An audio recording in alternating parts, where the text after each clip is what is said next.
My sister, I have my therapy session that I had with my sister before she passed.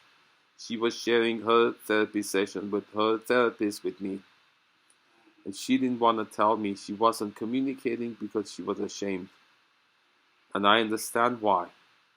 In the night, it makes sense. Anita, her daughter, uh, she told me I uploaded video.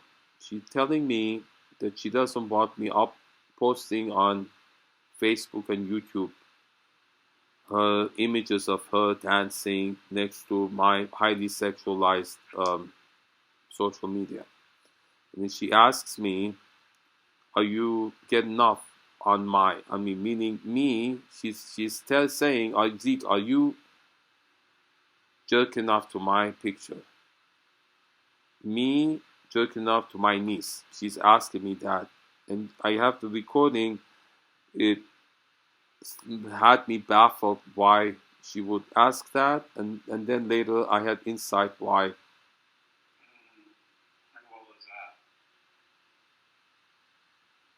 My sister and I and my mom were living in one tiny bedroom. We all slept in one tiny bedroom. When my brother died on the bottom floor of 22 Minster Court, it was a flats in England, North Ealing. When he passed, we didn't need to be in the bottom floor.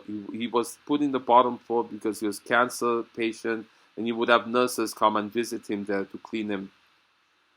And then when he passed, we moved to several floors up. I think four floors up in a smaller place.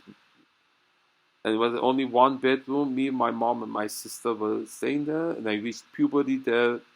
I had a rash down there. They kept asking, mom kept asking to check that for to check the rash. And then my sister, I have the text conversation. So why did you come in that day?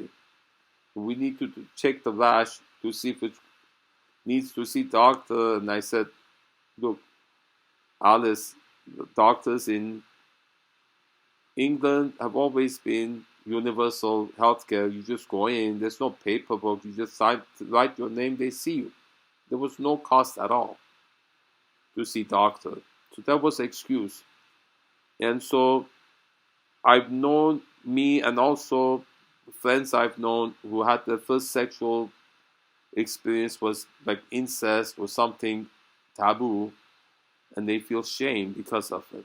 And then so Garine, I had actually shown you video of Garine talking about when she was a child, she was in bed with a mom and dad, and they were drunk, and sexual happened with her and her dad, and then she's always been ashamed because it was her first sexual experience. Um, that's what she desired, is her own dad's penis.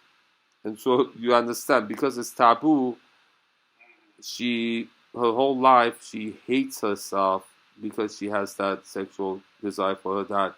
My mom, the reason every day she was calling 911, yelling at the neighbors because to cover up that she wanted me sexually.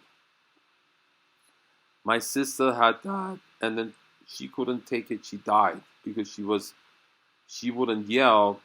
She grew cancer tumors because she had that. Cancer is socially acceptable way for someone to kill themselves without actually, taking overt action.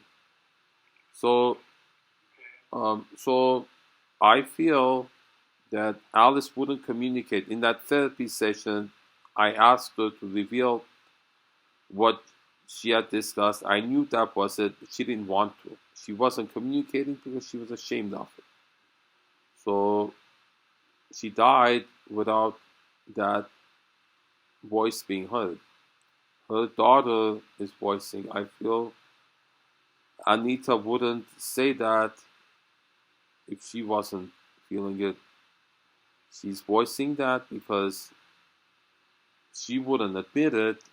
I think if she hears this, she will explode because she was saying that when she has a repetitive thought or um, phrase, the way she deals with it, she writes it down and then waits for it to pass. So she's had that condition where I think she's in denial and her soul is trying to get through to her because she's a narcissist. Um, narcissism is a rejection of reality.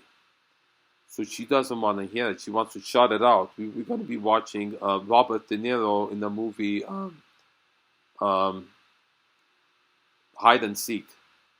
That's another one. He puts very heavy headphones on, and then his daughter is the girl who plays Wednesday Addams. Keeps saying, Charlie, Charlie did it, Charlie did it. They think it's an imaginary friend. It's not an imaginary friend. It's the Robert De Niro character himself has split personality. And he doesn't know it. He's shutting out that he himself killed his own wife. He's shutting it out. Every night at 3 a.m., that Charlie side of him comes out and does horrible things. So I'm aware of that.